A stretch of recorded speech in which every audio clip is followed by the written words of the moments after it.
Joining us now for more on this topic, Jonathan Schanzer. He's Vice President of Research at the Foundation for Defense of Democracies. We also have Christopher Swift. He is Georgetown University National Security Studies Professor and National Securities Attorney. Thanks to both of you, gentlemen, for coming. Jonathan, let me start with you. Do you think it's a good idea to not recertify? What happens next?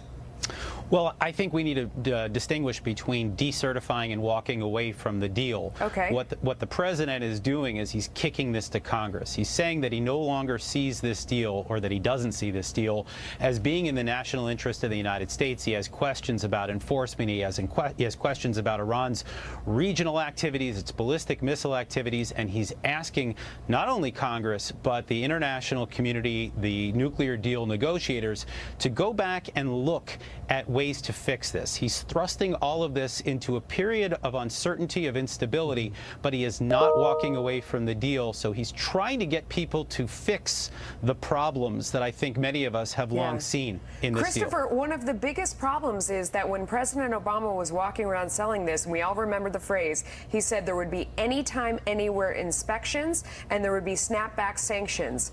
There certainly hasn't been a single inspection, much less anywhere, anytime inspections. Well, there are certainly some deficiencies on the inspection side, Melissa. Some deficiencies, they don't happen. Well, Melissa, the other piece is that the snapback sanctions haven't snapped back yet because there's no inspections. Because there's no verification that Iran has abrogated the deal. Look, Melissa, I agree with Jonathan that this indicates the president is not happy with the deal and is consulting with Congress and wants Congress to take more of a leadership role here. I also agree that we need to distinguish between decertification in this instance and blowing up the entire nuclear accord.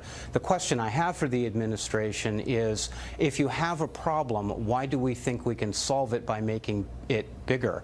This period of uncertainty that Jonathan has correctly identifies makes it difficult for our allies I got to stop you right there, because you're saying there's been no evidence. I mean, first of all, we haven't been allowed to go in and do any inspections. Second of all, the UN has said that they have an illegal amount of heavy water on hand, more than they agreed to. There's only one thing that you would need that for. Jonathan. They have more. Look, we have seen multiple problems, and I think that the nuclear problems may actually just be a small part of it. And I think what we're going to see from the president today, as I understand it, is a broader strategy in looking at Iran's behavior across the region, looking at the way they've deployed the IRGC, the Revolutionary Guards, looking at the way they're using proxies across the region, of course looking at the ballistic missile capabilities and the tests. All of these things are cause for significant concern, and this is really what is prompting the president to say that he doesn't see this deal as being in the national interest, that we've provided Iran with more than $100 billion, and look at what they're doing with it. And that's why we're going to go back and look, I think, at the entirety of Iran's behavior, not just the nuclear deal itself. And I think it's the right move. It's what many of the critics were saying from the get-go. Christopher, it's ridiculous for you to say that there has been no verification that they violated the deal. There's also no verification that they've gone along with the deal, because we're not allowed to go in and look at anything. Well, Melissa, the IAEA has done some inspections. Those inspections, in my view, and in Jonathan's view, I would think as well, are deficient. But I want to get to this broader point that Jonathan made about Iran's bad behavior in other domains. We know that they're supporting the Syrian regime. We know that they're mucking around with the civil war in Yemen. We know that they're still sponsoring terrorism. There are lots of problems with Iran, and we need not just the United States to take a tougher line on that, but our allies to take a tougher line on that. And one of the concerns I have about decertification and the uncertainties that it creates is that by turning up the temperature on the nuclear front, we may be encouraging our allies to take a more reactive approach to U.S. policy on all of the other fronts that Jonathan correctly identified as being national security concerns. Jonathan, where does, I mean, you know, Christopher brings up allies. One of our allies is Israel, and where?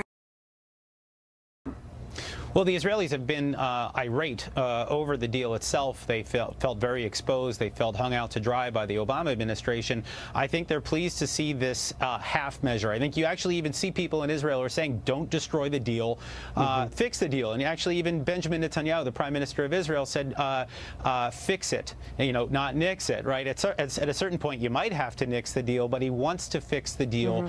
This is what the president is now asking everyone to do. And I think you have the Israelis, the Arab countries as well are all very pleased with this. It's the Europeans who are nervous because they've invested so much in the deal itself, and they've invested a lot in Iran financially, as well as the Russians and the Chinese. They're using it as a market where they can sell their products, and they don't want to lose that come what may in the future. Gentlemen, thanks to both of you. It's a tough problem. Not sure we solved it, but thank you. Good to be with you. Yeah.